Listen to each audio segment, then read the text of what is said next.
आज का हमारा टॉपिक है ऋतु परिवर्तन। जैसा कि आप लोग देख रहे होंगे, यहाँ लिखा है ऋतु परिवर्तन। तो ऋतु परिवर्तन देखिए, 4 ऋतुएं होती हैं। यहाँ 4 स्थिति मैंने दी हुई है। किसकी? पृथ्वी की स्थिति दी हुई है। अब बीच में ये सूर्य का चित्र बना हुआ है, ठीक है। तो इससे पहले कुछ तथ्य हम लोग जान लेते हैं। देखिए, सूर्य जो है हमारे यहाँ से औसत दूरी 14.98 करोड़ किलोमीटर है। अधिकतम दूरी सूर्य की लगभग कितनी है? 15.21 करोड़ और न्यूनतम दूरी है 14.70 करोड़ किलोमीटर। तो जब पृथ्वी सूर्य की परिक्रमा करती है तो सूर्य की परिक्रमा मार्ग में जो उसकी स्थिति बदलती रहती है, कभी पास होती है, कभी दूर होती है। प्लस पृथ्वी क्या है, अपने अक्ष पे झुकी हुई है और पृथ्वी अपने अक्ष पर घूम भी रही है, पश्चिम से पूर्व दिशा में घूम भी रही है, यानी परिभ्रमण कर रही है लट्टू के समान। तो उस कारण क्या होता है, इसके जो प्रकाश सूर्य का पृथ्वी पर पड़ता है तो उसकी स्थिति में थोड़ा सा चेंज होता है और यही चेंज जो है इन ऋतुओं को जन्म देता है। तो उससे पहले तो देखिए, तो पृथ्वी के बारे में कुछ तथ्य जान लेते हैं जो कि इस पाठ में आगे हमें काम आएगा। क्या है तथ्य? ये मैंने बनाया हुआ है पृथ्वी का चित्र, ठीक है। ये पृथ्वी है। पृथ्वी के बीच से जो रेखा गुजारी गई है, काल्पनिक रेखा, उसको क्या बोलते हैं? भूमध्य रेखा कहते हैं। भूमि के मध्य की रेखा, उसको 0 डिग्री अक्षांश रेखा भी कहते हैं, प्लस विषुवत रेखा भी कहते हैं। इसको आपको याद रखना जरूरी है। ये याद रखिएगा, इस विषुवत रेखा के उत्तर की ओर जो हिस्सा पड़ेगा पृथ्वी का, उसको उत्तरी गोलार्ध कहेंगे और इस 0 डिग्री अक्षांश रेखा के दक्षिण की ओर जो रेखा जो भाग पड़ेगा उसे दक्षिणी गोलार्ध कहेंगे। और इसमें ये याद रखिएगा कि इसमें जो अक्षांश रेखाएं गई हैं, उन्हीं अक्षांश रेखाओं में से एक अक्षांश रेखा है 23.5 डिग्री उत्तरी अक्षांश, जिसको बोलते हैं कर्क रेखा। ये आपको याद रखना है। 23.5 डिग्री पे क्या स्थित है? कर्क रेखा, उत्तर की ओर। अब इस भूमध्य रेखा से दक्षिण की ओर 23.5 डिग्री पे स्थित है मकर रेखा। चूंकि पृथ्वी गोल है, ध्रुवों पे चपटी है, प्लस अच्छी झुकाव लिए हुए है और परिक्रमा कर रही है सूर्य की, तो उस कारण से क्या होता है, सूर्य का प्रकाश ध्रुवों पर डायरेक्ट नहीं पहुंच पाता। किसी भी स्थिति में ध्रुवों में डायरेक्ट नहीं पहुंच पाता। इसीलिए आप जानते हैं कि जो ध्रुवों हैं, उत्तरी ध्रुव, दक्षिण ध्रुव, वहां साल भर बर्फ जमी रहती है। सूर्य का प्रकाश लंबवत कहाँ कहाँ पहुंचता है, कहाँ गमन करता है, ये आपको याद रखना है। देखिए, कर्क और मकर रेखा के बीच, कर्क और मकर रेखा के बीच सूर्य किरणें लंबवत पड़ती हैं, उसकी स्थिति के अनुसार लंबवत पड़ती रहती है। मतलब डायरेक्ट देखिए, कर्क रेखा पे पहले पड़ेगा स्थिति के अनुसार। फिर क्या होता है, कर्क रेखा पड़ने के बाद जो है सूर्य दक्षिणायन होने लगता है, उसकी किरणें जो है दक्षिण की ओर पड़ने लगती हैं पृथ्वी के, उसी को दक्षिणायन बोलते हैं। फिर वो घटते क्रम में धीरे धीरे बढ़ते हुए आगे फिर भूमध्य रेखा पे पहुंचता है। भूमध्य रेखा से फिर आगे बढ़ते हुए सूर्य की किरणें जो है कहाँ पहुंचती है? मकर रेखा पे।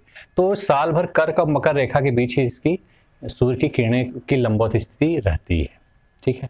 तो इसको हम लोग यहाँ जो ऋतु परिवर्तन है इसमें देखेंगे। ये याद रखिएगा आप कि सूर्य की किरणें कर्क मकर रेखा के बीच गमन करती हैं। उसी से जब प्रकाश की मात्रा बढ़ती है पृथ्वी पे, तो उसी से आपका जो है ऋतु परिवर्तन होता है। दिन की अवधि बड़ी होती है, छोटी होती है, या फिर दिन रात बराबर होते हैं। तो इसको यहाँ चित्र आप लोग देख रहे होंगे। तो पहले हम चित्र में लेते हैं, ये सूर्य का चित्र बना हुआ है। 21 जून की स्थिति। 21 जून को सूर्य की किरणें लंबवत चमकती हैं। किस पे? डायरेक्ट रोशनी पड़ती है किस पे? कर्क रेखा पे पड़ रही होती है। कर्क रेखा यानी 23.5 डिग्री उत्तरी अक्षांश पे। अब आप ही बताइए, जब कर्क रेखा पे पड़ेगी तो किस गोलार्ध में दिन की अवधि बड़ी होगी? गोलार्ध तो उत्तरी गोलार्ध में, भूमध्य रेखा के तरफ उत्तर जो गोलार्ध है, यहाँ क्या होगा? दिन की अवधि बड़ी होगी और रातें क्या होंगी? छोटी होंगी। तो अगर आपसे ये पूछे कि किस डेट को दिन की अवधि सर्वाधिक बड़ी होती है या दिन सबसे बड़ा होता है उत्तरी गोलार्ध में, 21 जून को। जब दिन सबसे बड़ा है तो रात क्या होगी? 21 जून को सबसे छोटी होगी उत्तरी गोलार्ध में। इसी को ग्रीष्म अयनांत बोलते हैं। ग्रीष्म अयनांत 21 जून जो स्थिति है, इसी को ग्रीष्म अयनांत भी कहते हैं।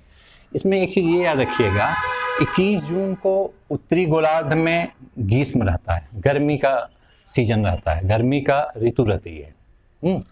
और जस्ट अपोजिट होगा इसके उत्तर में, इसके दक्षिण में क्या होगा? इधर देखिए सूर्य की किरणें पड़ नहीं रही हैं, तो कैसा मौसम होगा? शीत का होगा। तो दक्षिण गोलार्ध में क्या होगा? शीत ऋतु होगी।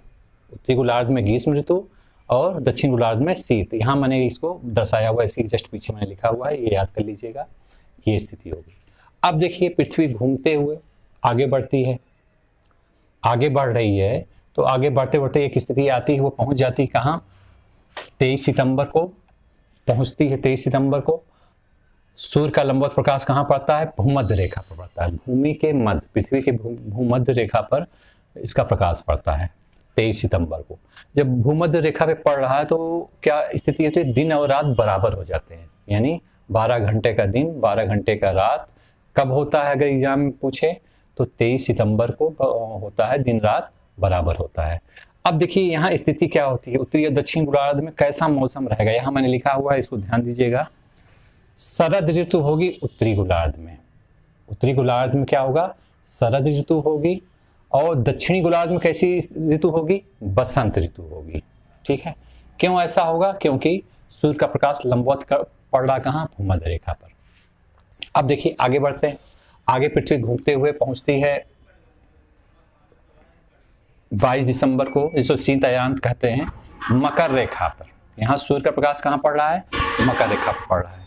अब सामान्य बात है कि अगर मकर रेखा पर डायरेक्ट प्रकाश सूर्य का पड़ रहा है तो दिन की अवधि बड़ी कहाँ होगी, दक्षिण गोलार्ध में। मकर रेखा किस तरफ है, दक्षिण गोलार्ध में, तो सबसे बड़ा दिन जो होगा दक्षिण गोलार्ध में कब होगा, 22 दिसंबर को। सबसे छोटी रात कब होगी दक्षिण गोलार्ध में, तो वो भी कब होगी, 22 दिसंबर को होगी।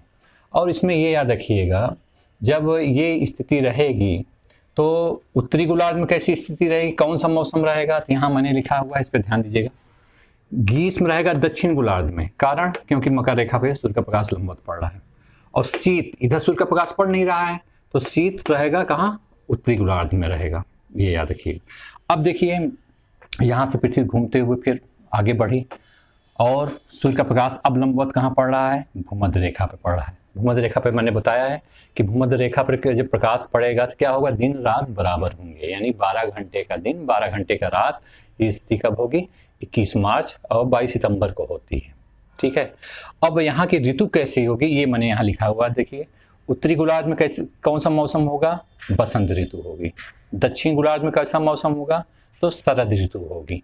ये चारों ऋतुओं के बारे में डेट सहित यहाँ वर्णन है, इसको आप लोग देख लीजिएगा।